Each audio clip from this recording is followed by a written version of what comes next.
Gracias a Dios por la generosidad del pastor Saúl. Y hermanos, pues vamos a orar al Señor para pedir su dirección y pues sin más preámbulos dar el lugar para que el pastor Saúl pueda comenzar con la exposición. Vamos a orar.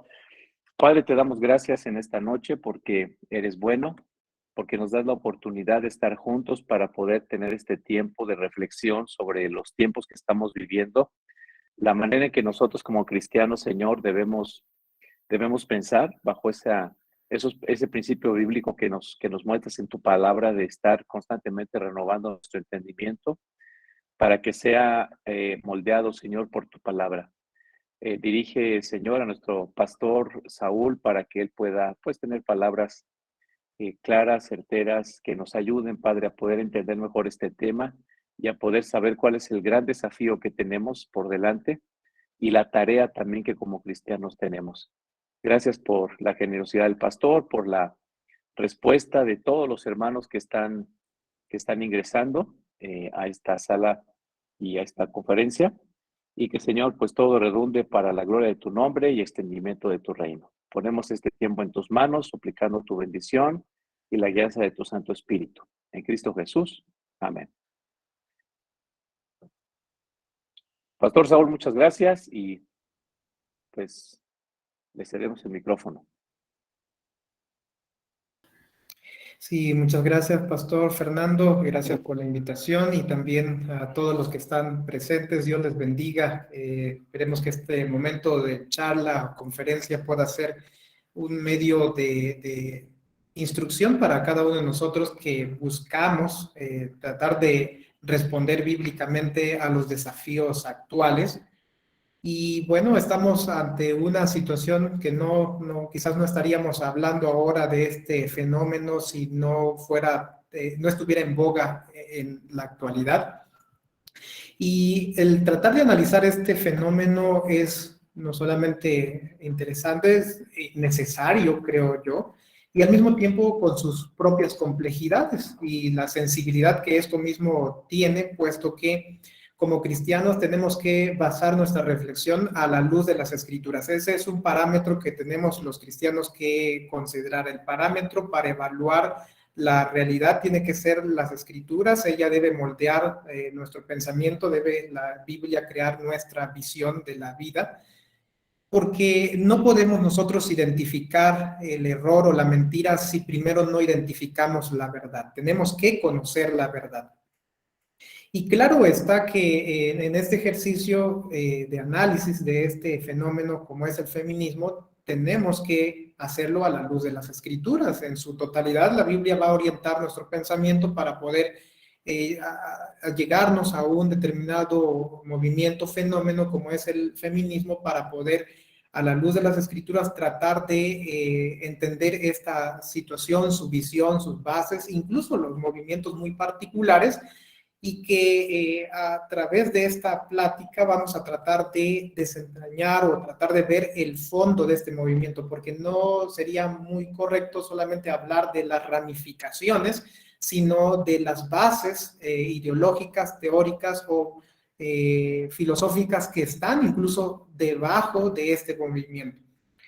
Y cabe advertir en este sentido también que nuestra reflexión no busca desestimar el carácter de la mujer, ¿no? Por el contrario, como cristianos, tomamos muy en serio el hecho de que la Biblia habla de que el hombre y la mujer fuimos creados en la imagen de Dios. Si algún sistema de pensamiento reivindica, diríamos, a la mujer, es el cristianismo.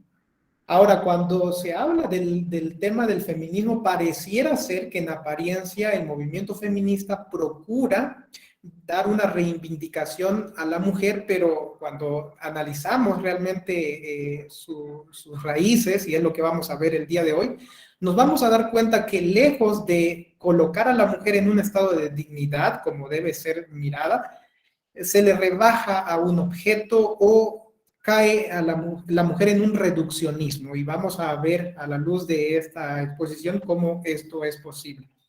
Ahí ustedes pueden ver entonces en la pantalla el tema central del día de hoy: feminismo, su raíz ideológica. y está dentro de la serie ¿Por qué lo malo parece bueno? Así que comenzamos entonces en la siguiente diapositiva para tratar de dar una definición. En lo personal, quiero ofrecer esta definición de feminismo para que podamos desde este ámbito poder situarnos, ¿no? Vamos a decir, bueno, si estamos analizando un determinado movimiento, un fenómeno, pues por lo menos alguna definición provisional que nos ayude a tener un acercamiento. Y en este caso, permítanme proponer esta definición tentativa, que el feminismo debe ser mirado como un movimiento social, pero también como un movimiento ideológico. Estas dos cosas, para empezar, son importantes. Movimiento social porque tiene su arraigo o su expresión en la vida social, o en la vida pues, de las interrelaciones humanas, pero que tiene un gran ingrediente ideológico y teórico al mismo tiempo. No solamente es un movimiento sin visión ideológica, hay una cosmovisión en el fondo. Ese movimiento ideológico y social siempre va a estar apelando a una opresión sistemática de la mujer por parte del varón. Allí hay una idea central que se defiende, y casi en todos los movimientos feministas vamos a encontrar esa idea de opresión, y una opresión no solamente una opresión única, sino una opresión sistemática en el tiempo, y ahí hay un análisis que se puede hacer de acuerdo a las propias teóricas, cómo están viendo una constante del varón oprime sistemáticamente a la mujer. Y esa opresión sistemática tiene una motivación, es decir, un origen. En el diagnóstico que están haciendo es que esa opresión sistemática hacia la mujer se debe a la diferencia de género. Aquí ya vamos a empezar a advertir un error, porque la dualidad de género, varón-mujer, para esta visión genera automáticamente una problemática en la sociedad, y entonces esa diferencia en sí misma es origen de esta opresión sistemática. Y esa opresión generada por la diferencia de género se expresa en las estructuras de poder.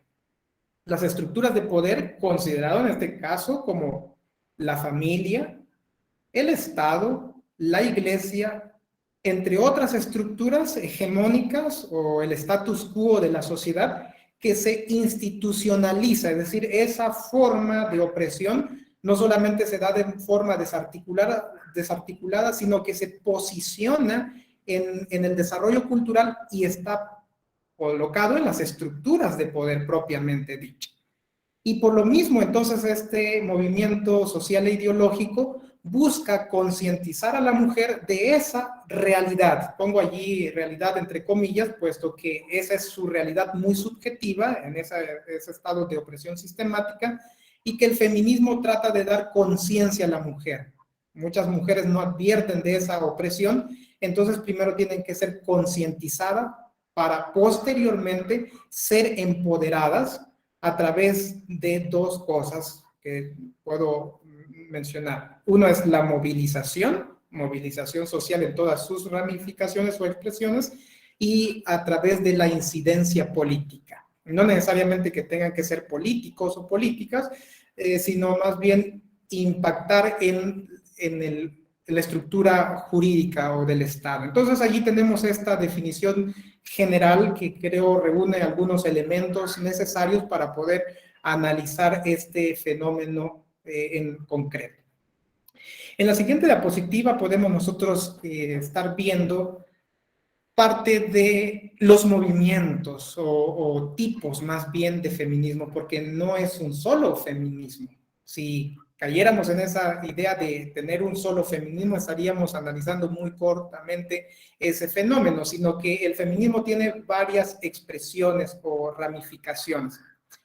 Y aquí tenemos, por ejemplo, el feminismo de los años 80, donde en este punto se establece la existencia de una naturaleza femenina definida. Y esto es muy importante porque para este momento, en los años 80, sí se está reconociendo que hay una naturaleza femenina.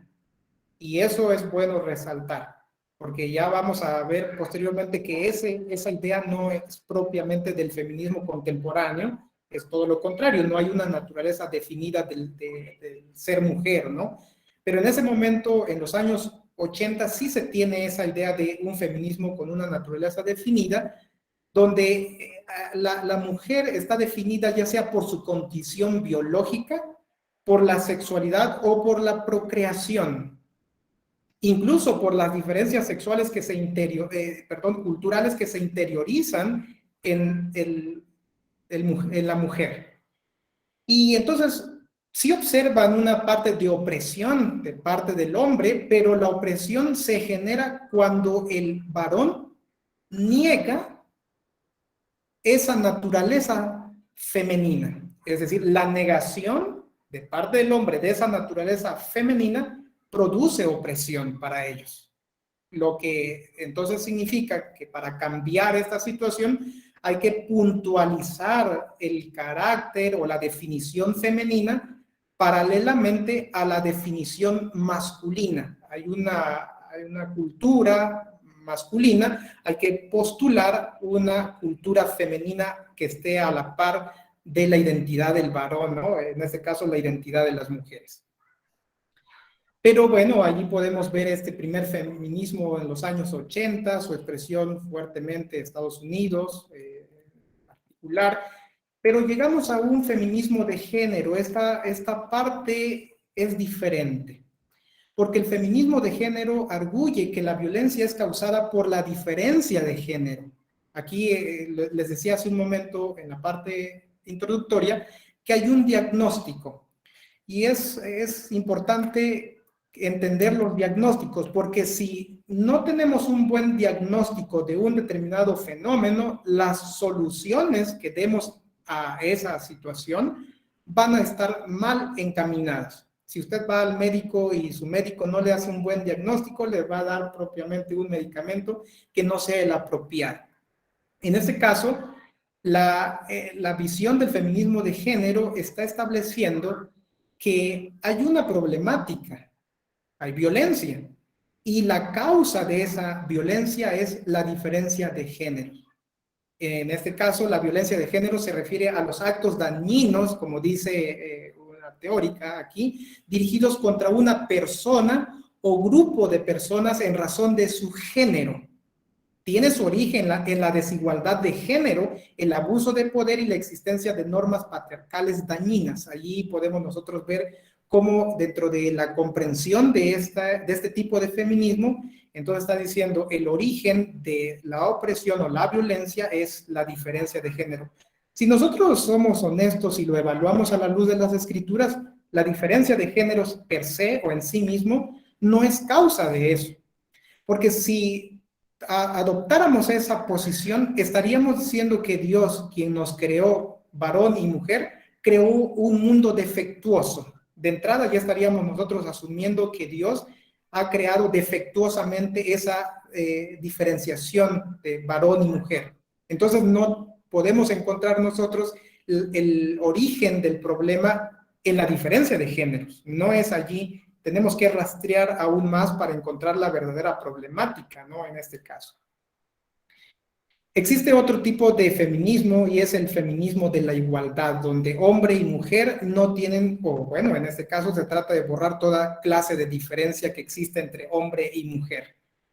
Y borrar o tratar de borrar esas diferencias tiene que ser rastreado en los principios de la Revolución Francesa. Ustedes podrán ver 1789, donde encontramos la Revolución Francesa haciendo eco en la vida política y como va a decir Cruel Van Priester, la incredulidad expresa justamente en la vida política y es allí donde estalla la Revolución Francesa con sus ideas de igualdad, libertad y fraternidad desde el lado de la revolución propiamente. Pero nosotros podríamos decir, bueno, ¿cómo encontramos allí ese principio de la igualdad? Igualdad en la versión revolucionaria significa borrar toda clase de diferencias. Ojo, nosotros como cristianos reconocemos que todo ser humano es igual delante de Dios, pero también reconocemos que la sociedad humana está en una relación de multiformidad de relaciones. No hay una uniformidad de relaciones, sino una multiformidad de relaciones. Dios pone a algunos para que estén en un puesto de autoridad y otros estén bajo autoridad. Pensemos en el contexto de la familia, por ejemplo. En la familia Dios ha colocado a los padres para ser la autoridad y los hijos para estar bajo autoridad. Y esa relación no es dañina. Si pensamos que la uniformidad va a solucionar cualquier clase de diferencia, entonces estamos entendiendo aquí la idea de igualdad en un sentido revolucionario donde tratamos de aplanar a toda la sociedad y borrar toda clase de diferencia, porque hay un conflicto entre hombre y mujer, ricos, pobres, estudiosos y no estudiosos, etcétera, etcétera, y podríamos encontrar entonces una gran diferencia y esa desigualdad sería interpretada como algo negativo. Y no es así. No hay en sí en la sociedad una uniformidad, sino una pluriformidad de relaciones. Entonces, el feminismo de la igualdad, porque se inspira en los ideales de la Revolución Francesa, lleva hacia su conclusión extrema estos principios de la igualdad y entonces hay que borrar toda desigualdad que existe entre hombre y mujer porque no es mirado correctamente. Ahora, también hay un tipo de feminismo postestructuralista, o dicho de otro modo, lo que nace en la parte posmoderna, más concretamente.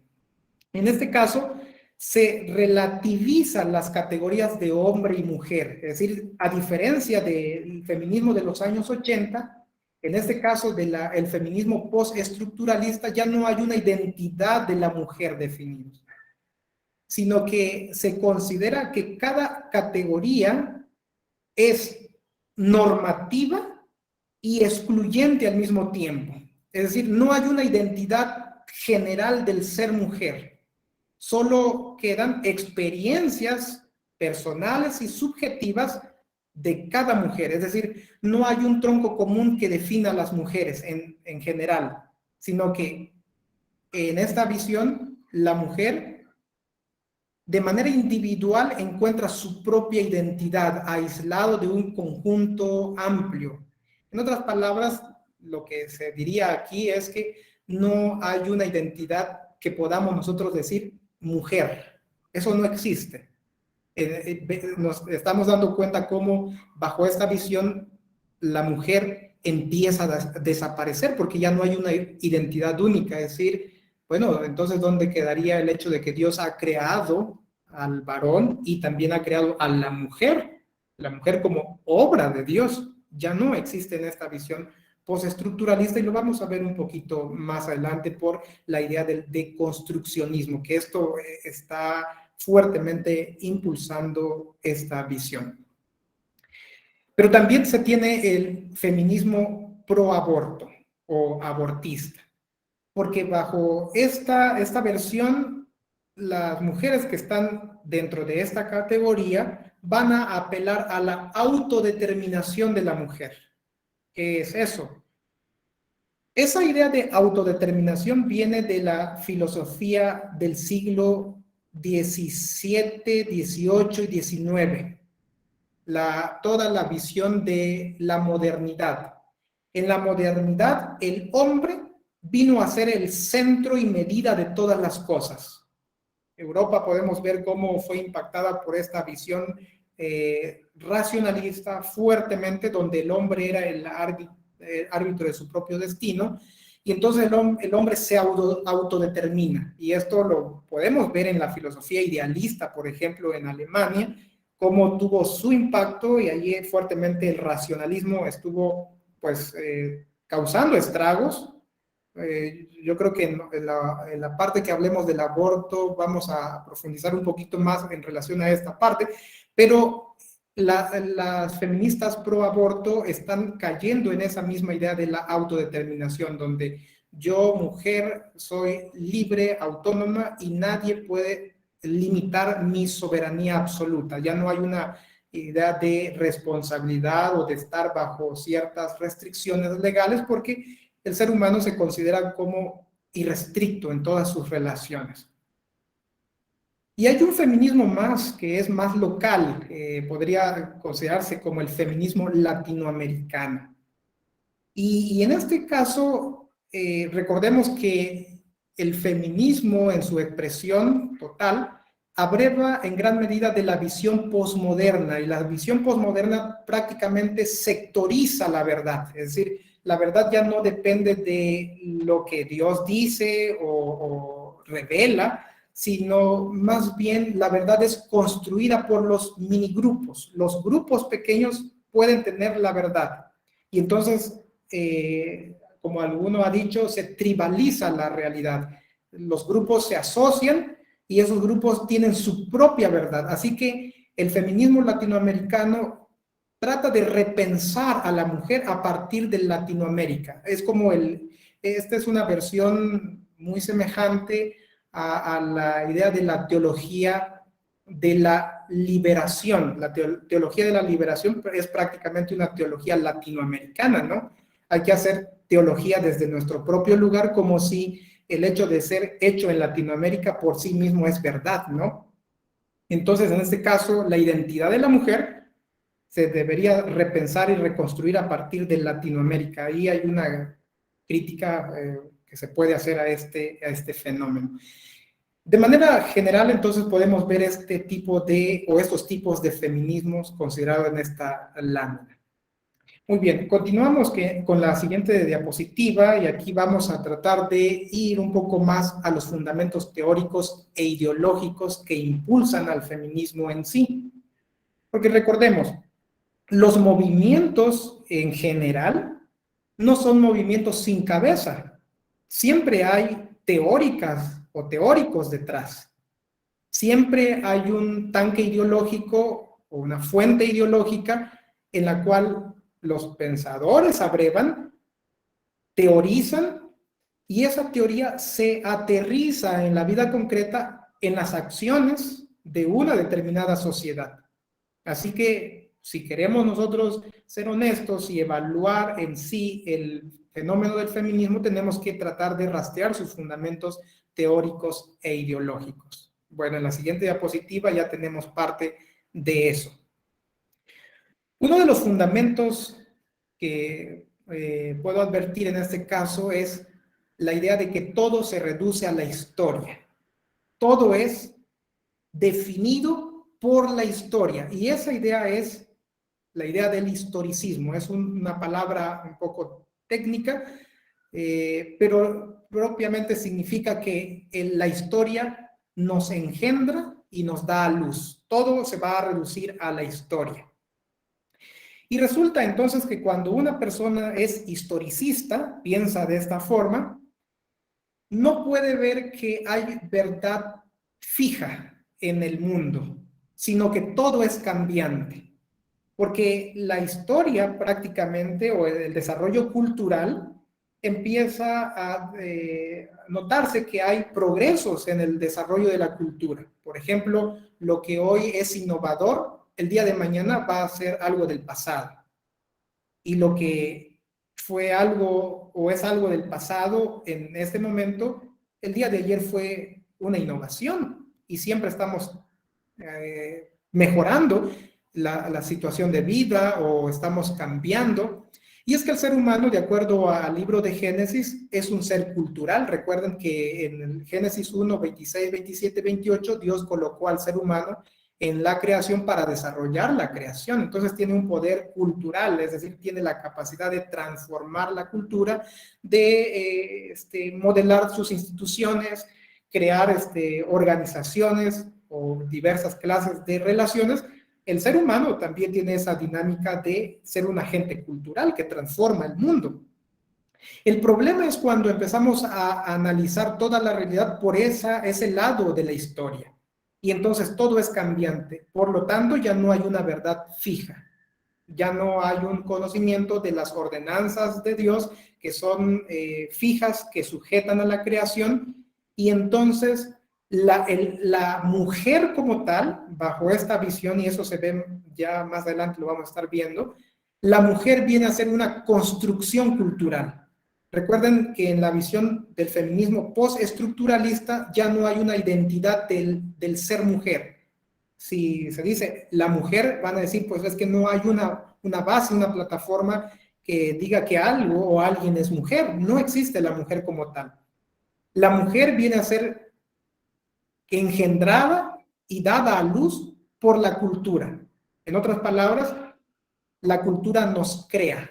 Es nuestro Dios el que nos engendra y que nos da a luz. ¿Se dan cuenta allí? Entonces el ser humano está siendo reducido al fenómeno de la historia, en este caso la mujer muy particularmente, es reducida a esa parte. Y entonces tenemos allí ciertas estructuras de poder que son los progenitores, incluyendo el Estado, porque dentro de las críticas de las feministas es, el Estado dice representar a las mujeres, pero hay que hacer una crítica, dicen ellas, porque no solamente nos representan, el Estado nos ha creado. Y entonces el Estado no solamente está operando como el representante, sino previamente como el que nos engendra, porque nos da significado. El Estado es una estructura de poder que da significado a la mujer, y ahí hay una problemática entonces, porque la mujer es también formada por la significación cultural que se da por parte del Estado.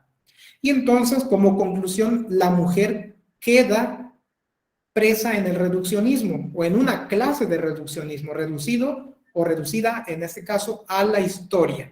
La historia te engendra, la historia te da luz. La historia es tu creador, tu creadora. Se dan cuenta allí una clase de reduccionismo terrible y por lo tanto, bueno, ya no hay una base fija para analizar a la mujer.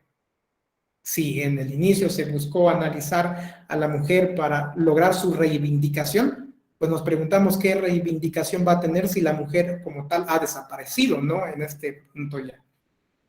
Seguimos en adelante en la siguiente diapositiva, y aquí encontramos otra raíz ideológica, filosófica, que también está detrás de del feminismo radicalizado, y es la idea del deconstruccionismo.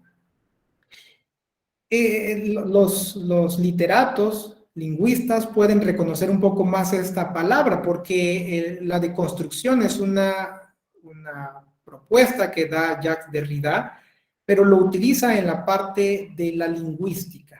Es decir, ya no hay una verdad única, hegemónica, el logocentrismo hay que ser desmantelado, y ahora los significados periféricos tienen que estar en el centro. Por ejemplo, para dar un ejemplo, el cristianismo es considerado como una verdad del centro. Entonces, lo que se tiene que hacer es quitar las enseñanzas del cristianismo y ponerlo en la periferia, y jugar con esas verdades o esas afirmaciones que estaban en la periferia y colocarlas en el centro. ¿Se dan cuenta? Ahí hay un juego de transformar las narrativas, y las que estaban en el centro ahora deben estar en la periferia. Entonces ya no hay una verdad única en el caso del cristianismo, ¿no? Porque el cristianismo puede ser deconstruido bajo esta visión. Entonces aquí también se va a hablar en relación no solamente a lo lingüístico, sino que aquí ya se está llevando a una parte más radical, porque se está poniendo este principio de la deconstrucción en la teoría de género. Y en esta teoría de género, la mujer es deconstruida y vuelta a construir. Hay un acto performativo, se dice, es decir, el hecho de enunciar que hay una mujer se le está dando un significado a la mujer, y eso es un asunto cultural, un significado cultural, y entonces lo que se tiene que hacer es romper con esa hegemonía que dice que algo es mujer, de esa identidad que se ha construido, y entonces sucede que tenemos que hacer como un asunto de derribar un edificio, demoler el edificio. Ese edificio es la mujer, de construirla, derribarla, hacerla añico, y luego juntar esas piezas, si se puede decir en ese sentido metafórico, y volver a construir a la mujer. Primero hay que derribarla, hay que hacerla añicos, y posteriormente hay que construir, pero en la construcción de la mujer ya no va a ser una construcción de una identidad única, sino una construcción variable. Ya no hay una identidad única, sino una identidad variable, donde, por ejemplo, el cuerpo sexuado femenino puede tener un significado de género que ya no corresponda con su sexo femenino, sino puede ser masculino, y viceversa. El cuerpo sexuado masculino, en su reconstrucción, puede asumir esa variable o ese género femenino, o como está sucediendo actualmente, que ninguno de ellos, sino en la teoría queer, pues ya no hay una identidad única, ¿no? La mujer, biológicamente hablando, no se considera mujer porque hay una significación genérica que que se autodetermina y dice: ya no soy mujer, no soy ni siquiera hombre, soy transgénero, soy transespecie, o etcétera, etcétera. ¿Por qué? Porque todo es una significación variable y una construcción de la mujer o del varón cuando se habla de esa construcción. Primero hay una deconstrucción y luego una construcción variable. Y resulta que esta construcción variable se va a utilizar como requisito metodológico. Y esto lo va a decir Judith Butler, una de las teóricas. Menciona que esta forma de acercarse a la mujer tiene que darse de esa forma. Es decir, hay un requisito metodológico, una premisa fundamental para poder estudiar a la mujer, y a partir de este punto, entonces, hay una metodología que se va a utilizar al análisis de la mujer. Por eso las conclusiones que se lleguen basados en este requisito metodológico, pues obviamente, rigurosamente se va a acatar a este marco conceptual. Aquí estamos hablando de un asunto teórico, pero que finalmente tiene su aplicación o su conclusión en la vida concreta de las personas. Esto es necesario puntualizarlo porque a veces pensamos que las teorías no tienen impacto en la vida, y la verdad que tienen mucho impacto, más de lo que nosotros advertimos.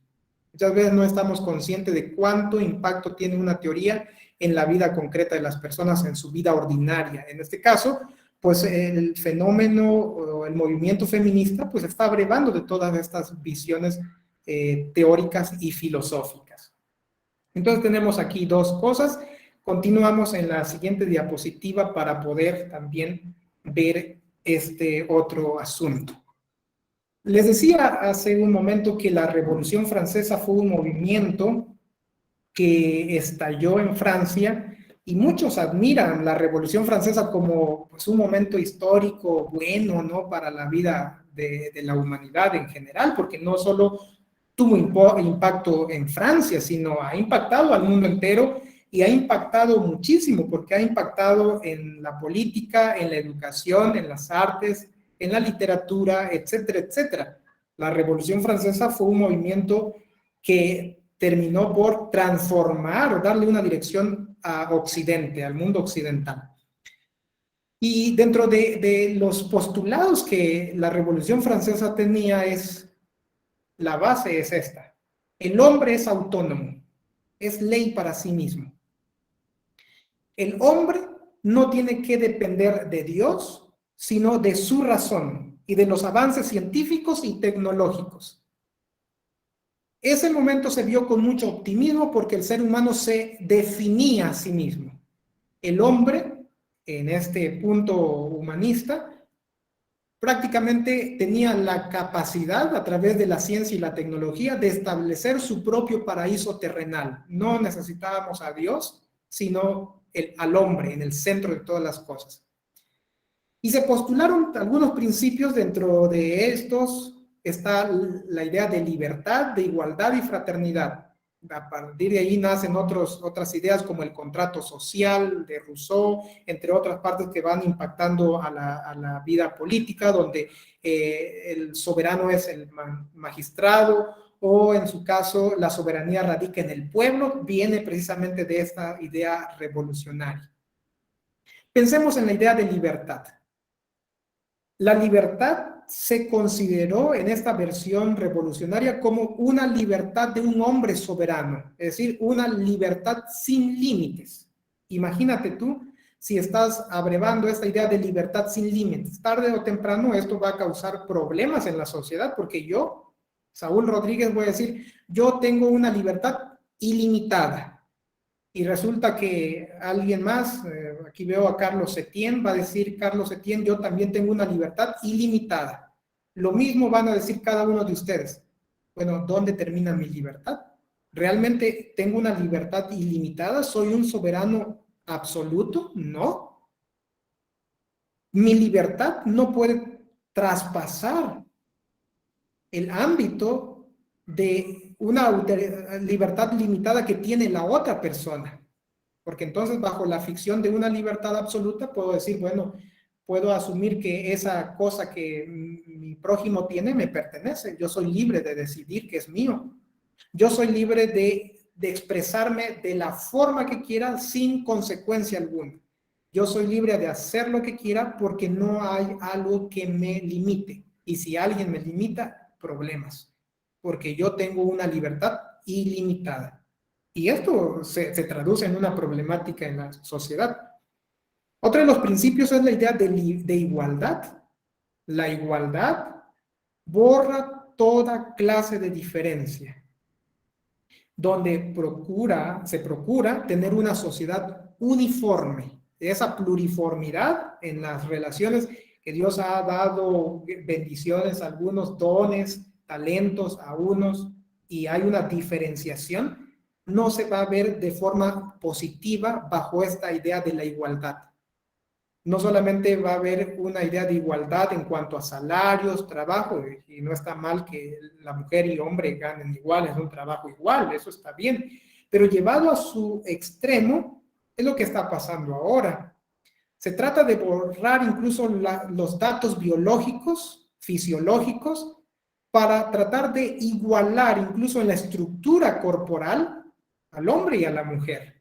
Entonces hay una problemática aquí porque la idea de igualdad es llevada hacia su extremo, y cuando se considera que la sociedad está conflictuada porque hay cierta desigualdad, entonces si no se analiza bien el fenómeno, podemos asumir la posición, por ejemplo, que asumió Marx, donde vio una constante lucha de clases entre el burgués y el proletariado, y lo que pues, solucionará esa problemática es abolir esa diferencia a través del Estado, y posteriormente el Estado va a desaparecer en la idea marxista, ¿no? En ese momento. Lo que podemos nosotros decir en este caso, bajo una visión bíblica, es que el hombre tiene una soberanía limitada, porque solamente Cristo es un soberano irrestricto. Solo Cristo es el soberano total. El ser humano, las instituciones, tienen límites. Nuestra libertad está topada por la autoridad de nuestros padres, de las autoridades civiles, de las autoridades eclesiásticas. Si vamos manejando en la calle, hay autoridades de tránsito. No podemos decir que hay una soberanía ilimitada en cada uno de nosotros. Solo Cristo es soberano total. La soberanía que tenemos nosotros es diríamos, una autoridad limitada. En relación a la igualdad, podemos nosotros ver que Dios nos crea a su imagen, hombre y mujer, y somos iguales en dignidad delante de Dios.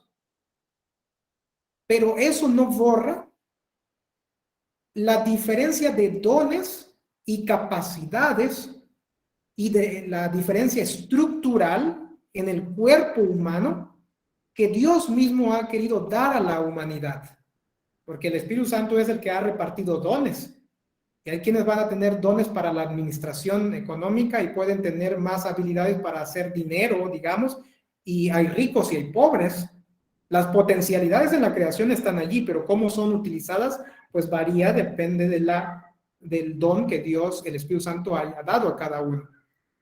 También hay una diferencia entre varón y mujer. Esto lo vemos desde Génesis, que Dios creó al hombre a su imagen, Y dice, a imagen de Dios los creó, varón y hembra los creó. Ahí encontramos esa diferenciación sexual que es parte de la voluntad de Dios, es parte de la ordenanza de Dios. Hay una idea de complementariedad incluso. Es una ordenanza de Dios que no debe ser mirada como algo negativo, más bien como algo que Dios ha establecido. Entonces, cuando no entendemos esta posición y nos vamos en la versión revolucionaria de la libertad e igualdad, pues surge lo que está pasando ahora en nuestra sociedad, donde hay un caos, porque la sociedad entra en un caos terrible, donde pues ya no se puede saber dónde termina la libertad de uno, dónde termina esa idea de igualdad, hasta dónde va a ser llevada en su, bueno, en este caso, en una parte muy extrema. No sé si tengamos una diapositiva posterior a esta, pero no. Entonces, en términos generales, hermanos, para no saturarnos tanto en este caso, quería mencionar estas generalidades en relación a este fenómeno que estamos viendo. Y yo creo que como cristianos tenemos gran reto. Primero, no acomodar nuestros pensamientos a patrones culturales que están lejos de Dios. Recordemos, la cultura o el desarrollo cultural lleva el sello de nuestra confesión. Y recordemos que hay dos humanidades, la humanidad redimida y la humanidad no redimida. Y hay dos grupos, dos humanidades que están plasmando su sello de fe en la cultura. Y por lo que estamos viendo en este momento, el sello que está llevando la cultura no es el sello del cristianismo, sino el sello de una sociedad que está viviendo lejos de Dios. Y muchas veces nosotros estamos copiando esos patrones de pensamiento y se infiltran, el asunto es que se infiltran sutilmente en nuestro pensamiento, gobiernan nuestra voluntad, incluso empiezan a infiltrarse en nuestras estructuras, como de familia, iglesia, etcétera, etcétera, porque el asunto aquí, y es allí donde el tema general de estas conferencias es muy apropiada, cuando pensamos que algo malo es bueno. ¿Por qué pensamos a veces que lo malo es bueno? Porque la mentira, hermanos, en este tiempo se disfraza de verdad. Y nosotros no podríamos y no estaremos en condición de identificar las mentiras que se presentan como si fueran verdad si no estamos informados en la verdad de Dios. Va a resultar que en algún momento vamos a hablar de inclusión, de desarrollo, sin darnos cuenta que detrás de esos conceptos hay una carga ideológica que está totalmente en contra de la voluntad de Dios. Nosotros tenemos que filtrar los pensamientos. Y la Biblia en el Nuevo Testamento habla de el don del discernimiento de espíritus. ¿Qué significa eso? Discernir los espíritus significa discernir cuáles son las motivaciones detrás de las afirmaciones. Y en este caso, los cristianos estamos llamados a analizar más seriamente estas situaciones. Así que muchas gracias, hermanos, que Dios les bendiga y nuevamente gracias por su atención.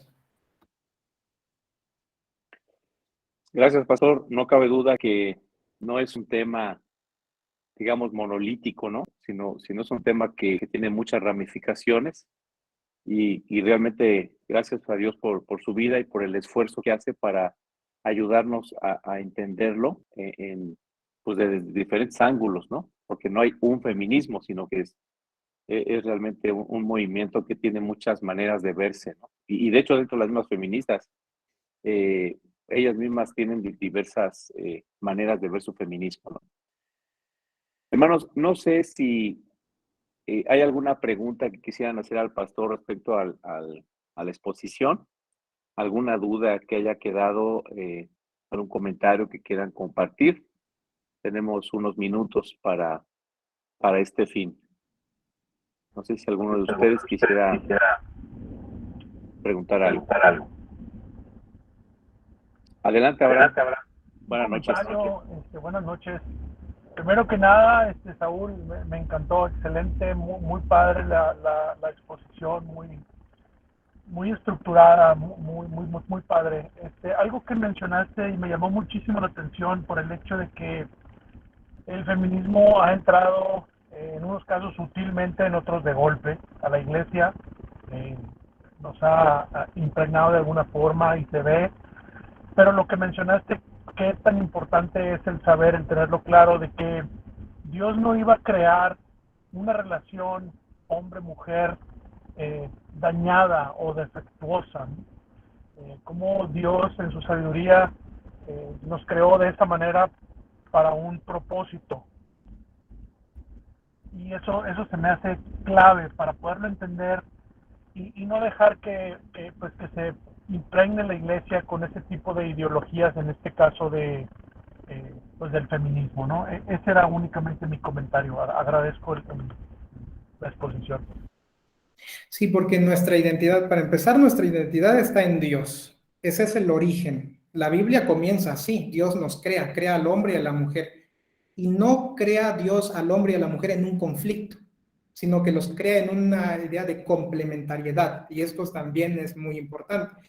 Por eso cuando el feminismo encuentra que el problema o el origen del problema está en la dualidad de género, mujer, varón, está reduciendo su análisis. Porque entonces la pregunta sería, ¿cómo podemos nosotros analizar esa situación de violencia que se da, históricamente se ha visto, por ejemplo, respecto a los siervos, ciertos hombres que están en ciertas desventajas? ¿Cómo interpretaríamos eso?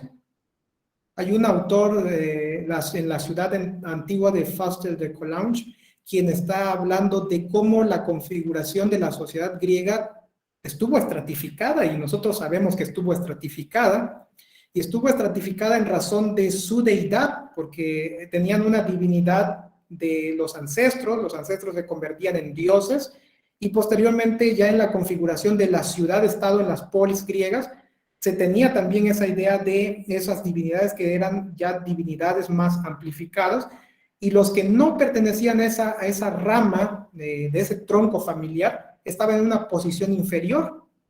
Entonces allí encontramos una situación de una configuración social que se da de una forma estratificada, normal, pero la raíz encontramos una idea de divinidad.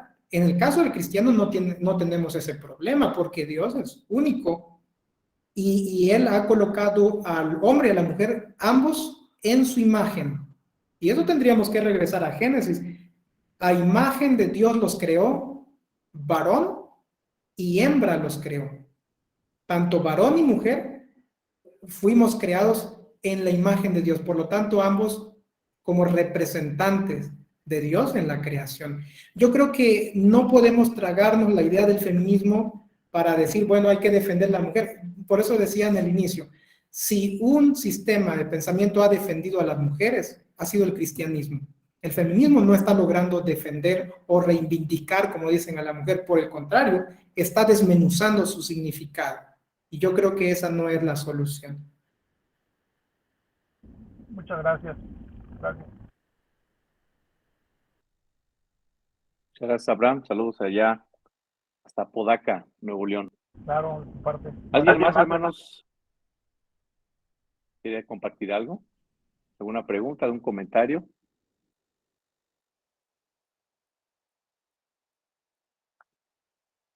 Se agradece también cuando hay muchas preguntas porque facilita esto, ¿no?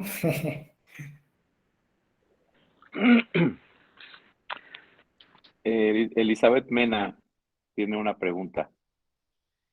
Gracias, buenas noches. ¿Me escuchan? Sí. Gracias. Estamos hablando de una igualdad y dicen que, bueno, está comentando, exponiendo de que Dios creó al hombre y la mujer con sus diferencias, ¿no? Pero la igualdad que estamos hablando culturalmente, estamos hablando de derechos, de la mujer, como usted bien lo dice, ha sido sexualizada, pero también ha sido un personaje en la sociedad oprimida. ¿Qué pasa en esta situación cuando estamos hablando en derechos? Por ejemplo, el derecho al voto, por ejemplo, el derecho a la salud, por ejemplo, el derecho al trabajo, que también ha sido gracias a muchas historias revolucionarias, pero ¿qué pasa con el cristianismo? Por ejemplo, en la misma logística de la iglesia, las mujeres no pueden encabezar a un estrado, se dice, sin embargo, tienen que estar abajo de un estrado. ¿Qué pasa ahí entonces? ¿Qué estamos hablando de igualdad? ¿Qué tipo de igualdad estamos hablando y qué tipo de defensa del cristianismo está haciendo a la mujer? ¿Qué pasa cuando una mujer ha sido violentada, inclusive por los errores que ha cometido, por ejemplo, una madre soltera? La iglesia y los miembros de la iglesia han castigado a mujeres en esa situación. Por ejemplo, en no participar en el mes de la familia, porque no es una familia instituida como lo dice la Biblia. ¿Qué pasa en esta situación? Esa es más que eh, la, la, esa es la realidad, ¿no? Digamos, de una mujer como personaje, como cabeza. En efecto, si hay situación de violencia ya intrafamiliar o en algunas relaciones, el evangelio debe transformar esa relación. Por ejemplo, si la mujer está siendo violentada en su hogar, en su matrimonio, pues bíblicamente eso no es tolerable, ¿no? No es justo. Y no, la iglesia no haría bien si tolerara esa situación, si tiene de su conocimiento una situación de esa naturaleza. Porque en este caso, el cristiano debe estar velando por la justicia y poner a una mujer en un estado de vulnerabilidad física, emocional, pues no veo que sea compatible con el evangelio en ese caso. ¿Hay violencia? Sí, lo sabemos. El problema y lo que estoy tratando de decir aquí, que la violencia en sí no está generado por la diferencia de géneros, en la premisa feminista, sino lo que estoy tratando de decir es que tenemos que rastrear el origen y en la parte más profunda de la violencia o de los problemas. Y nosotros como cristianos siempre vamos a encontrar eso en la naturaleza pecaminosa del ser humano. Es más abarcante esa situación. Y puede ser que una mujer esté siendo violentada como un niño, un varón, etcétera, etcétera. Y si hay algunas estructuras que están fomentando un tipo de violencia en ese carácter, pues no están obrando bien. Y si como cristianos no estamos siendo sensibles a esas situaciones, pues yo creo que hay una problemática, una responsabilidad social que no estamos atendiendo. Lo que quiero decir es que no debemos ser insensibles a esas situaciones. En las configuraciones de la iglesia, particularmente hablando, no sé si capté bien la idea, una cosa es los asuntos de oficio, y eso ya lo hemos visto en las escrituras. El hecho de que, por ejemplo, no sé si iba encaminado su pregunta en ese sentido, de mujeres que no son pastoras, por ejemplo, no es un asunto de discriminación en ese caso, sino es un asunto de oficio. Porque si borramos el carácter de la ordenanza de Dios para las instituciones, entonces tendríamos la problemática de democratizar todo, incluyendo el hogar, como no sé si recuerdan Olga Sánchez Cordero, que hace un tiempo hablaba de la propuesta de democratizar la familia. Es decir, borrar esa diferencia de autoridad. Los padres ya no tienen que ser la autoridad en la familia, sino ahora la autoridad pues son todos, ¿no? Y se va a definir las cosas a través, yo creo que de un voto popular familiar, ¿no? Porque ya la estructura familiar ya no debe operar en esa estructura de autoridad padres e hijos. Pero nosotros sabemos que las autoridades han sido puestas por Dios. De hecho, Romanos 13 habla de autoridades establecidas legítimamente en relación al Estado. Pero no es la única autoridad. También encontramos desde el Antiguo Testamento, hijos, obedeced a vuestros padres. La idea de padre ahí refleja una idea de autoridad. Ahora, sí es cierto que hay iglesias también que no han quizás entendido bien esa situación, pero por algunas otras razones, por ejemplo, lo que mencionaba también, que la mujer a veces no puede estar arriba en el escenario, en el púlpito, supongamos en una dirección de un culto. Me ha tocado ver en una iglesia, me tocó ver que se entendía que la parte de arriba era más santo y la mujer podía dirigir abajo, pero no arriba. Pero eso no es una idea motivada por el feminismo ni otra, sino por el dualismo. Porque se ha considerado que la parte de arriba es más sagrado y la parte de abajo pues es menos sagrado, entonces la mujer, el joven, puede dirigir abajo. Ahí tendría que analizarse esa situación. Y bueno, eso está mal, porque entonces estamos asumiendo un juicio basado en una interpretación equivocada de las escrituras en general. Pero bueno, ahí ya sería materia de otro asunto. Espero haber respondido, hermano, no sé.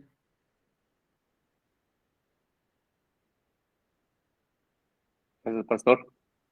Sí, inclusive el concepto del templo, ¿verdad? Antes había un hermano creo que era de Ciudad Satélite, de la Iglesia Dios es Amor. Me parece que había levantado la mano, porque aquí no me aparece, pero me pareció ver que levantó la mano. No sé si estoy en lo correcto. ¿Qué tal? ¿Qué tal, hermanos? Buenas noches a todos. A mí, este tema que te ha planteado, pues, creo que también, no sé si usted, amor, estoy con mi hijo. ¿Cómo desde la iglesia local, o sea, podemos tanto enfatizar la importancia de la mujer y lo que representa y su rol, pero también la importancia, pero la responsabilidad que también tiene el hombre, ¿no? Porque me ha tocado ver en ejemplos de familiares y conocidos que hay una muy mala interpretación, por ejemplo, de la escritura. Hay una mala interpretación de la escritura, utilizan las escrituras para justificar ciertas actitudes que son contrarias totalmente al texto bíblico y hacen más daño que edificar, ¿no? Entonces, ¿cuáles serían como algunos primeros pasos para desde la iglesia local y a los jóvenes y matrimonios jóvenes también, pues ir orientándolos a ver lo hermoso que es esta complementariedad y no irnos de un solo lado para subyugar al otro lado, sino como que de una forma armoniosa y de acuerdo a la palabra, pues ir instruyendo, ¿no? ¿Cuáles serían algunos primeros pasos? Gracias. Sí, muy buena pregunta, hermano Javier, ¿verdad? Sí, hermano pastor. Sí. Ok, saludos, hermano. La iglesia tiene una tarea pedagógica. Hay 3 instituciones que tienen tareas pedagógicas. La primera es el hogar. Los padres modelan y estructuran el carácter de sus hijos al temor de Dios, hablando de los cristianos, que propiamente deben hacerlo. La segunda estructura es la iglesia. La tercera, pues, son las instituciones propiamente académicas, cristianas, con un enfoque cristiano. Pero quedemos en esta segunda, que es la pregunta: ¿cómo la iglesia? La iglesia creo que tiene que diseñar un currículum educativo que sea integral, que toque incluso estos asuntos a través de escuela de formación cristiana, talleres, congresos, conferencias. A veces los hay también para familias, matrimonios. Veo, por ejemplo, el pastor Fernando, que trabaja fuertemente en estos asuntos de consejería. Hay recursos. Lo que falta a veces es que las iglesias puedan focalizar su atención en esa parte educativa. No debemos nosotros descuidar que tenemos un rol importante. Una de las tareas de la iglesia es la glorificación a Dios públicamente, pero también esa parte de la instrucción. Y creo que estamos entrando en una etapa yo lo veo así en términos generales aquí en México, como tipo de apatía espiritual. Y eso se ve en las iglesias. Y esto se debe, creo yo, a la infiltración de ideas paganas en nuestro entendimiento, porque nos va carcomiendo desde dentro y progresivamente el cristianismo va siendo disminuido en su fidelidad a Dios y en su gozo cristiano. La iglesia juega un papel muy importante dentro de la iglesia, en el modelar matrimonios, hogares cristianos. La iglesia tiene una gran responsabilidad, Y las familias también, porque no podemos dejar todo a la iglesia institucional, porque el hogar opera como un lugar de entrenamiento, y vean cuánto tiempo los hijos van a pasar en el hogar. Yo creo que la descomposición social muy fuertemente tiene que ver con el descuido de esta ordenanza que Dios ha dado en el Antiguo Testamento. Estas palabras que yo te mando hoy estarán sobre tu corazón y se las repetirás a tus hijos. La iglesia tiene lo suyo, y yo creo que los líderes de la iglesia tenemos que reflexionar de qué manera nosotros estamos educando a la iglesia, a las próximas generaciones, y revisar realmente cómo estamos trabajando hasta ahora, y si estamos mal, pues tenemos que rectificar, ¿no? Esa sería una de las partes que podría comentar, ¿no? Gracias, gracias. Muy bien, también tenemos a la hermana Leti Mesa, que está deseando tener la palabra. Sí, buenas noches, hermanos. Mi pregunta es en relación a cómo considerar el feminismo de una manera positiva, desde el punto de vista cristiano, porque a mí me parece el feminismo como una forma de las mujeres de lucha de sus derechos en sus inicios, y ahorita a lo mejor sí se ha perdido la visión con la que nació el movimiento, porque pues ahorita vieron que se lograron muchas cosas y, pues ahora vamos a pensar en que ahora vamos a pedir esto, ahora vamos a luchar por esto, ahora, y se ha perdido, yo creo que la visión del feminismo, porque al final de cuentas, a mí no me parece tan malo el feminismo, porque ha ido evolucionando, pero en ciertos momentos se perdió eh, el objetivo que tenía de alcanzar, de decir, me parece, de las mujeres, de decir, hey, aquí estoy, porque si también recordamos que a la mujer era vista como un objeto. Entonces, fue una forma de llamar la atención o decir, oye, espérame, yo también soy ser humano, pero de qué manera se pudiera encaminar de acuerdo a, a lo que dice la Biblia o lo que es el cristianismo, de qué manera pudiesen, pues sí, educarse, porque a final de cuentas, pues nosotros como mujeres y como madres, pues somos las que vamos encaminando a los hijos y a las hijas también. Entonces, no sé, a mí me parece que en su momento fue un buen movimiento, ahorita definitivamente me parece que se ha perdido, no sé, qué, porque hemos caído como mujeres en un egocentrismo de decir, he tomado muchos cursos de feminismo y de equidad de género y bla, bla, bla, y nos hablan como de ese ego de que tú eres necesaria como mujer, los hombres, la sociedad te necesita. O sea, y no, o sea, espérame. O sea, si bien es cierto, sí te necesitan, pero no con ese ego, sino como complemento de de otra persona o complemento de una sociedad. Entonces, ¿en qué momento o cómo pudiéramos encaminar el feminismo de una manera positiva? Sí, yo creo que en este sentido, hermanos, nuestra reflexión siempre tiene que ser a la luz de las Escrituras. La Biblia no nos va a colocar en una situación de conflicto, pero tampoco de inferioridad de los unos a los otros. Por eso insisto, nuestro análisis de cualquier situación, incluso para establecer algunas propuestas, tiene que ser a la luz de la totalidad de las Escrituras. Y si somos honestos, desde el tiempo de la Reforma y posteriormente el Evangelio ha traído gran impacto positivo a la cultura occidental, no solamente en relación a la política, la economía, las artes, el comercio, sino también en relación a la familia. Y para dar un ejemplo, si queremos ir a las Escrituras, uno puede ver en el libro de Efesios cómo En primer lugar, el libro de Efesios está hablando acerca de cómo debe vivirse la nueva vida ahora en Cristo. Y si se dan cuenta, en esos 6 capítulos que son cortos, en las primeras partes el apóstol Pablo establece los principios doctrinales respecto a nuestra salvación, Dios, y posteriormente pasa a asuntos prácticos en relación al matrimonio precisamente. Habla de la familia, padres e hijos, y también toca una estructura, además de esas, que es el trabajo.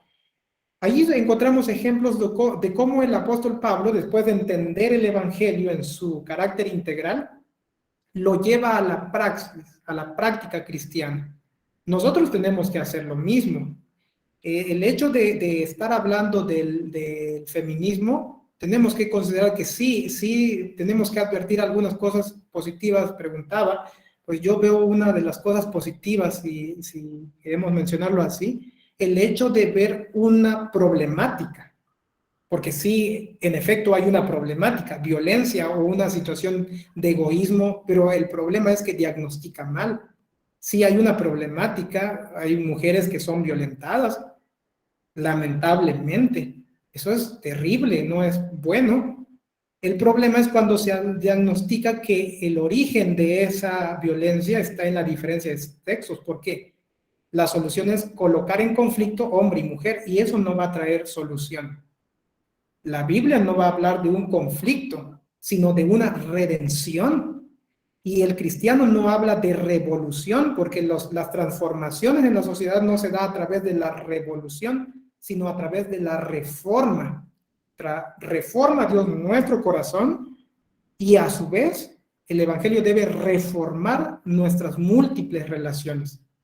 Un evangelio que no reforme nuestro hogar, no reforme nuestra sociedad, es un evangelio mutilado probablemente. O tal vez no estemos entendiendo el evangelio. El evangelio debe traer transformación a nuestro corazón, pero también debe transformar nuestras relaciones. Yo creo que la reflexión en este caso y las propuestas que se deban dar deben ser serias y bíblicas en este caso. Pero sí hay mucho que aportar en este punto. Muy bien, pastor, gracias. Tenemos 3 personas más y con eso terminamos. Vamos a comenzar con la hermana Lucy, posteriormente la hermana Luz y para finalizar la hermana Liliana. En ese orden. Primero la hermana Lucy. Buenas noches a todos, pastores. Dios les bendiga a todos los que están escuchando. Voy a ser un poquito breve y tratar de resumir en un estudio que tomamos nosotros, que fue muy interesante y se llamó Feminidad de Diseñador, en donde hubo mucha enseñanza. Estamos viendo, ¿verdad?, toda la problemática que está significando el feminismo, pero estamos también dándonos cuenta que esta disfunción es la consecuencia inevitable de vivir en un mundo caído. Pero muy a menudo es evidente que los efectos secundarios de esta confusión generalizada y creencias falsas con respecto al diseño de la mujer y su misión, pues es por el pecado. Pero nosotros como mujeres cristianas, es tiempo que para que nosotros mujeres de fe bíblica reclamemos nuestro territorio también. Nosotras conocemos al diseñador, tenemos su manual de instrucciones. Si no manifestamos su diseño divino en la creación de la mujer, nadie lo hará. Pero si lo hacemos, será un gran testimonio para un mundo necesitado que nos observa. Y también nos damos cuenta, y para mis hermanas que nos están escuchando y que posiblemente estén confundidas, como yo lo estaba también en un principio, nuestra feminidad no es un accidente biológico, no es una cuestión del azar. Dios fue intencional cuando nos hizo mujeres y Él quiere que nosotros descubramos y aceptemos y nos deleitemos en la belleza de Él como nuestro diseñador. Él quiere que disfrutemos algo mucho más precioso que las imitaciones baratas y los plagios del mundo. Él quiere que nosotros seamos mujeres verdaderas, pero pensando en Él. Y ahora me voy a ir a la parte central, voy a tratar de terminar con esto, en donde vemos que la Biblia presenta el diseño de la verdadera feminidad, que se aplica a todas las mujeres, de cualquier edad y en cualquier etapa de la vida. ya sean ancianas, jóvenes, solteras, casadas, divorciadas, viudas, con o sin hijos. Como sean, su diseño aplica a mujeres de cualquier personalidad, nivel educativo, carrera, estado socioeconómico y cultura. El diseño de Dios trasciende costumbres sociales, tiempo y circunstancias. Y en lo que respecta a la feminidad, la mayoría de nosotras hemos estado expuestas y seguimos estando expuestas a consejos sin fundamento, que es lo que vemos y nosotros comentamos y decimos es nuestra cultura. Los estereotipos superficiales y soluciones impersonalizadas que nosotros vemos en los diferentes medios de comunicación se han infiltrado en nuestras iglesias, pero nosotros tenemos que ir a lo que es nuestro verdadero manual, que es la Biblia. Si nosotros no vamos a la Biblia, nosotros no vamos a poder entender cuál es nuestra verdadera feminidad y vamos a estar nosotros siempre oyendo y escuchando voces que nos están bombardeando por todas partes. Es necesario ir a las Escrituras para poder entender el diseño que Dios nos da, para poder nosotros hacer ese cambio en nuestra propia vida y en nuestras iglesias también. Eso es todo lo que quiero comentar, pastores. Que Dios me los bendiga en esta noche. Muchas gracias, hermana. Tenemos 2 participaciones más para concluir. Tenemos a la hermana Luz y después de la hermana Luz, posteriormente, la hermana Liliana. Y con esto terminamos. Tenemos algún aviso por aquí que compartirles cuando concluya la hermana Liliana. Entonces, la hermana Luz, la hermana Liliana, y con eso concluimos con las participaciones o preguntas, según sea el caso. Adelante, hermana Luz. Buenas noches, hermanos. Pues estamos aquí escuchando la conferencia desde Chiapas. Para mí es un gusto y yo soy estudiante de secundaria. Estoy aún todavía pequeña, soy adolescente, pero es muy interesante el tema. La verdad que es cierto lo que dice nuestra hermana Lucy, que de todas partes nos bombardean ideas que en nuestra vida pues se van haciendo a diario, una forma de vivir, una manera de poder socializar también, y pues es muy interesante el tema. Yo quiero irme un poquito hacia el lado de los derechos que también hablaba nuestra hermana Elizabeth, porque hace algunos días veíamos justo este tema de la igualdad de género, la igualdad de derechos entre el hombre y la mujer.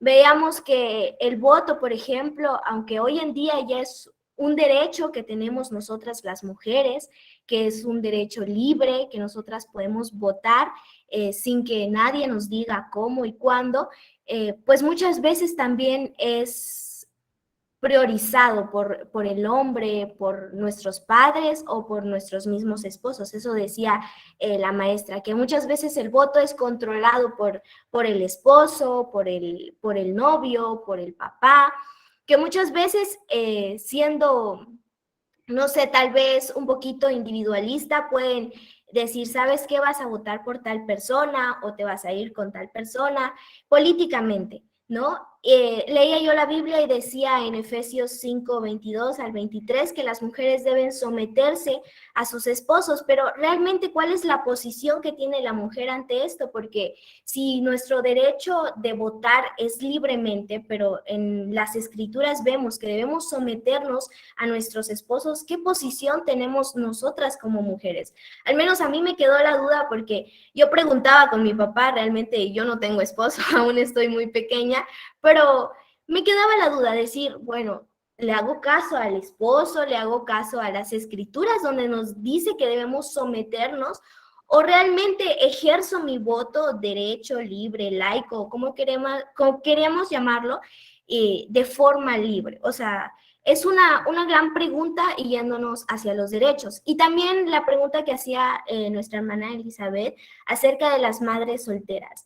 Hay muchas iglesias, y yo lo he visto a lo largo de los años, he visto que hay muchas iglesias que castigan a las mujeres, por así decirlo, en modo de que si eres madre soltera, te idealizan o te colocan un pronombre, te dejan que no participes dentro de las actividades que hay, dentro de la dirección de los cultos.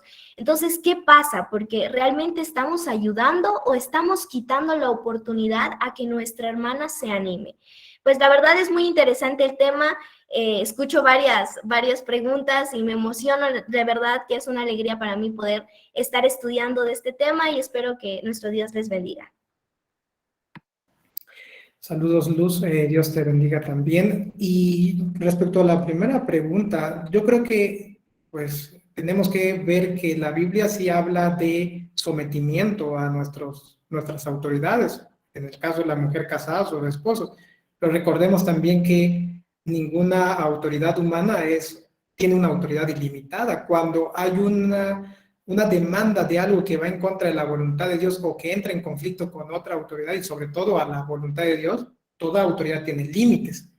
Si un líder de la iglesia me pidiera hacer algo que va en contra de la voluntad de Dios, aplicamos el principio, hay que obedecer a Dios antes que a los hombres, y esto operaría también para la familia, el matrimonio, el Estado, porque incluso ni el Estado tiene una autoridad de conciencia para el ciudadano. Si supongamos el Estado genera una ley que va en contra de la voluntad de Dios, no tenemos por qué obedecer esa ley. Y eso no significa que nosotros seamos revolucionarios, por el contrario, seríamos antirrevolucionarios, porque en todo caso el mandatario estaría en revolución contra Dios, porque estaría traspasando el ámbito de su autoridad. En ese caso, pues un voto en nuestro país pues es un asunto libre y secreto, es un derecho de todo ciudadano. En ese caso, si hay una persona que haciendo uso de las escrituras está diciendo tú vas a votar por tal cual porque soy tu padre o soy tu esposo, estaría traspasando el límite de su autoridad, ya no estaría actuando en el margen de la autoridad legal, y eso no está bien, eso es un atentado, un traspaso de su autoridad.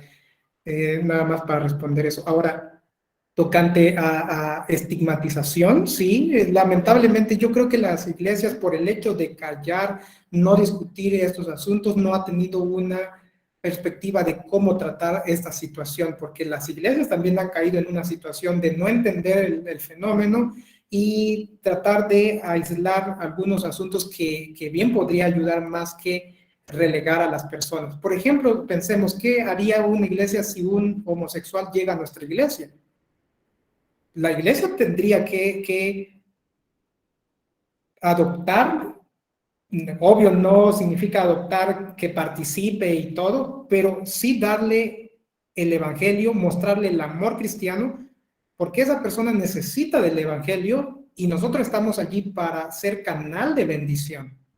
Cuando no estamos operando de esa forma y entonces venimos como cristianos solamente a considerarnos santurrones y no estamos llevando el amor de Cristo a las personas, mostrándole el camino de la salvación, estamos obrando mal.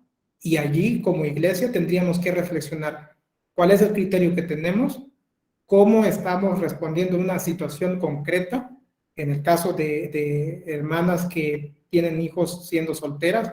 Es un pecado, sí, pero cómo la iglesia opera como esa comunidad restauradora. ¿Estamos realmente trabajando de esa forma o no? Ahí ya sería una respuesta que la iglesia tendría que dar, las iglesias concretas. Esa sería mi respuesta, hermana, tocante a tu pregunta. Vamos a concluir con la hermana Liliana.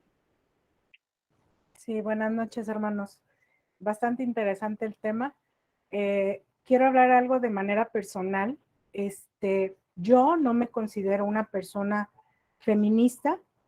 Sin embargo, quiero muy brevemente comentarles que los últimos años me di cuenta por un cambio que el Señor hizo en mi vida, como si yo de mi boca nunca he dicho que soy feminista, no, de acuerdo a lo que he leído en las escrituras, quizá la formación que he tenido, a pesar de haber vivido situaciones de opresión, de violencia en el tiempo pasado,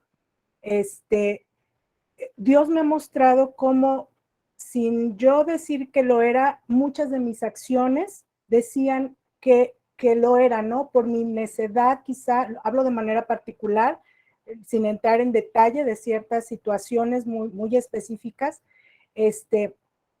pero el Señor me fue mostrando, sobre todo los últimos años, estos últimos 4 o 5 años,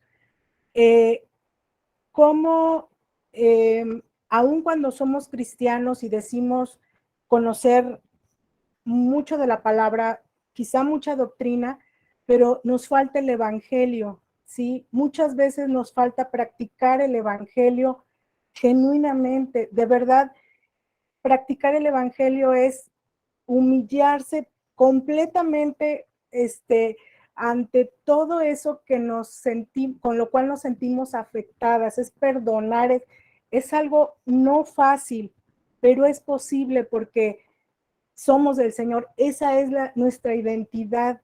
Entonces, yo en lo particular sé ahora que muchas cosas que hice o que dije, sí, en algún punto de mi vida, fueron como si yo formara parte de ese grupo de feministas, y me estoy refiriendo a de una manera no agradable, exigir derechos, ¿no? Exigir situaciones que yo creía merecer y que sin duda alguna merecemos las mujeres, ¿no? Un trato digno, no violencia, ese tipo de situaciones. Pero recordemos también que quizá en esta vida muchas mujeres no vamos a poder tener esa tranquilidad o esa paz completamente, pero tenemos esperanza de que en la eternidad eso va a desaparecer, ¿sí? No digo que sea algo agradable, pero debemos de fijar nuestra vista en el Señor y que hay esperanza, ¿sí? De que hay una esperanza y no sabemos en qué momento va a ser, pero si nosotros vivimos el evangelio, principalmente en nuestras casas, porque a veces hablamos de vivir el evangelio y de predicarlo fuera de aquí, de mi casa, y es aquí donde debe empezar el evangelio.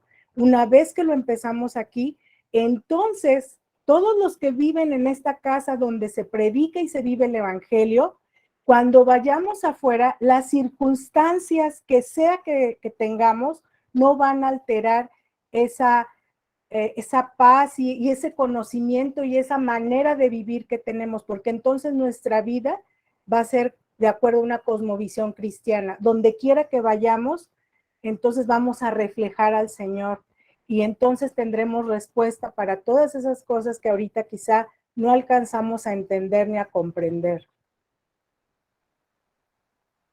Sí, hermana, es cierto. Y no olvidarnos, hermanos, que estamos como cristianos llamados a vivir, como dice nuestra hermana, el evangelio en lo privado y en lo público. El evangelio ha traído tanta bendición a Occidente. Y parte de ello, por ejemplo, vemos el asunto de la abolición de la esclavitud en un momento. Como era legal, legítimo, hay una forma de entender y la aplicación del evangelio que empieza a transformar ese asunto. En el campo de la política, de la economía, las artes, el evangelio impactó, Europa fue impactado por la reforma incluso. Y la Biblia nos habla que tenemos no solamente que encarnar el evangelio en nuestra vida personal, sino que la Biblia nos habla de que somos sal de la tierra. Y eso está apuntando hacia afuera. La sal no es para dar sabor en el contexto de ese texto, sino para evitar que la sociedad se corrompa. Así como la sal se utilizaba antes para salar la comida cuando no había refrigerador, ningún medio para preservarlo, la sal operaba para evitar que la comida se echara a perder. Tú y yo somos esa sal que evita que la sociedad se degrade y se eche a perder. Además, también Dios nos pone para ser luz del mundo. Es decir, con la luz del evangelio, modelar vidas que enseñen que en el matrimonio, la familia, en las relaciones, se vive el evangelio, no de labios, sino en la práctica. El evangelio tiene que aterrizarse en nuestras vidas. Y también los cristianos tenemos que ver que tenemos una responsabilidad en la vida social. Esa idea de estar dividiendo nuestra vida en lo secular y lo cristiano ha hecho tanto daño.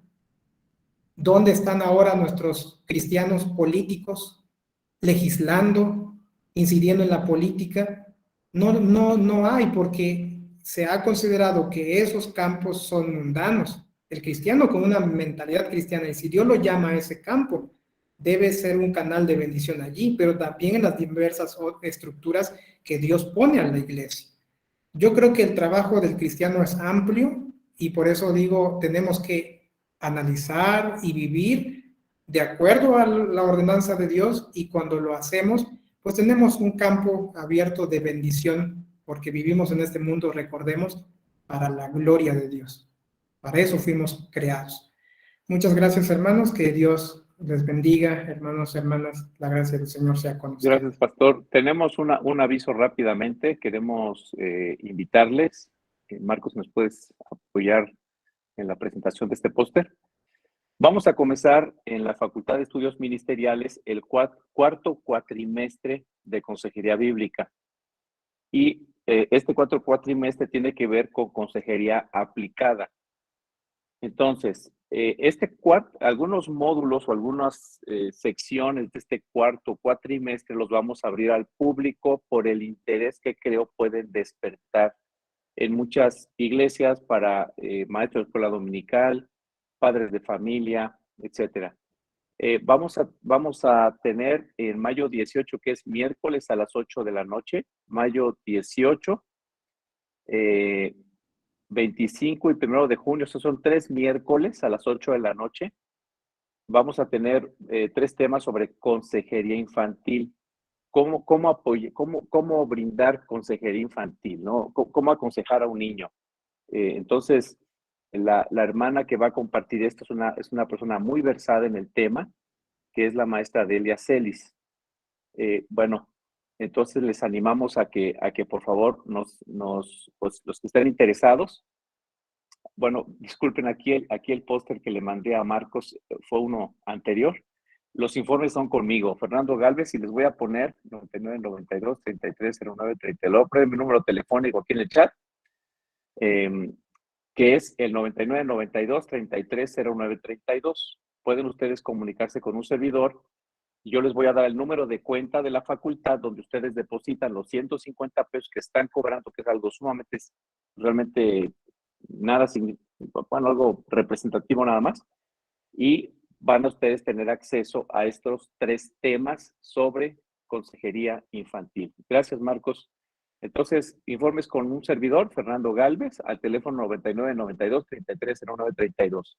Para padres de familia, maestros de escuela dominical, directoras de escuela dominical, que deseen pues tener este entendimiento de cómo poder aconsejar a los niños, pues va a ser un buen recurso.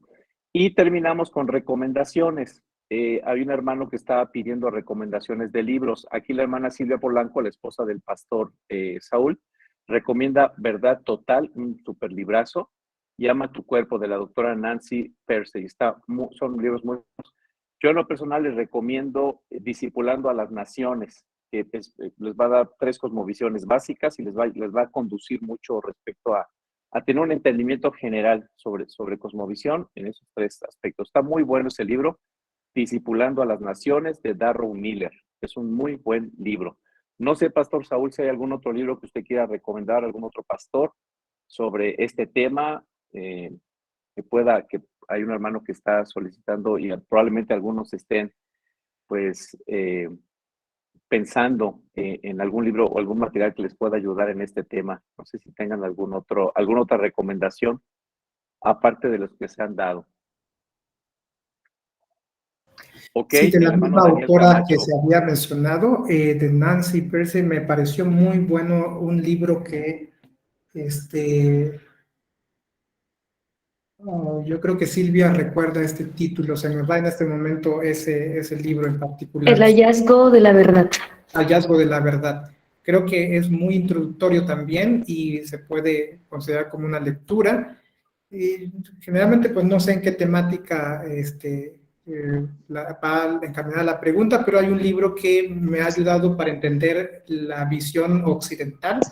Es un libro pequeño, Raíces de la Cultura Occidental. Ese libro en lo personal me ha ayudado mucho, y si es de cosmovisión, pues allí está el de, ¿verdad? Se me va el libro de Walters. Ya tengo, La creación recuperada. La creación recuperada. Perdón. Tengo Sí, océanos acuerdo. mentales, ya ven, ya no recuerdo las cosas. La creación recuperada. Y, Sí, y el hermano Daniel Camacho ciertamente nos está comentando de mentiras que las mujeres creen, de Nancy Leigh DeMoss, que, bueno, los temas acerca de este libro se vieron en el Congreso de Mujeres del año pasado, y a las mujeres que se apuntaron al Congreso se les regaló el libro, ¿verdad? Entonces, pues fue una bendición. Aquí en la iglesia actualmente tenemos grupos pequeños que están viendo ese libro, que están estudiando ese libro, y ha sido de mucha bendición, muy revelador. Entonces es un buen material, mentiras que las mujeres creen. El pastor Rafael Rodríguez de León, Por Diseño, dice que es otro buen libro. Me imagino que es el título, ¿verdad? Por Diseño. Bueno, aquí hay varias recomendaciones, así que, pues, si alguien está interesado, pues ahí apúntele, y eso les va a ayudar mucho para tener un entendimiento más amplio de esto, ¿verdad? Muy bien. Entonces, con esto, hermanos, concluimos, no sin recordarles que la próxima semana, próximo viernes, dentro de los viernes de edificación del ministerio que está promoviendo el Ministerio de Educación del Presbiterio Nacional de Tamaulipas, se verá, el pastor nos estará exponiendo también el tema de ideología de género a la luz de la Biblia. Próximo viernes, 20 de mayo, a las 8 en punto de la noche comenzamos. La dinámica será la misma, una hora antes o más o menos les estaremos mandando la clave de acceso. Bueno, de hecho, me comenta Marcos que es la misma clave para todas las pláticas. Así que con la misma clave usted va a poder entrar antes de las 8 para estar listo a las 8 y no se pierde estas pláticas, y puede usted invitar a personas de la iglesia, ¿verdad? Así que, bueno, así es, 20 de mayo, ideología de género a la luz de la Biblia. Muy bien. Pues gracias, Pastor Saúl, y muchas gracias a todos los hermanos que han participado, y le pediría al Pastor Josué, no sé si todavía está, si nos puede despedir en oración, el presidente del presbiterio que ha estado presente durante este día, si nos puede despedir al Señor en oración, del Señor en oración. Sí, Pastor Josué sí está, no sé si puede activar su micrófono y si nos puede ayudar con la oración final, Pastor. Sí, vamos a orar, hermanos. Padre, te agradecemos en esta noche la oportunidad que nos has dado de reflexionar sobre este tema a la luz de tu palabra. Gracias por la vida del Pastor Saúl, por la inteligencia que le has dado para estudiar y exponer estos temas. Con humildad, Señor, te suplico que arraigues en nuestro corazón que fuimos diseñados por un Dios sabio, por un Dios de amor, y que a tus ojos, Señor, somos iguales, el hombre y la mujer, porque tú nos creaste. El diseño como hombre y mujer es tuyo, y hay santidad, hay dignidad en cada uno de nuestros géneros.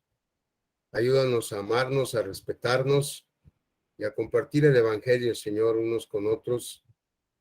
La gracia que tú nos has dado, de tal manera que en nuestros hogares, en nuestras iglesias y en la medida, Señor, de nuestras posibilidades, en nuestro entorno social, podamos demostrar el amor que Cristo tiene por la mujer,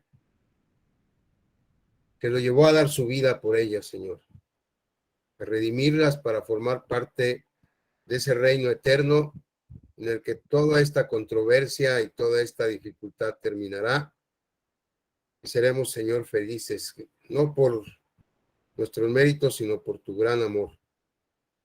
Quédate con nosotros en esta noche y permite que tengamos un descanso feliz y que mañana te honremos, Señor, con todas las cosas que hagamos. En Cristo Jesús, nuestro amado Señor y Salvador, Amén.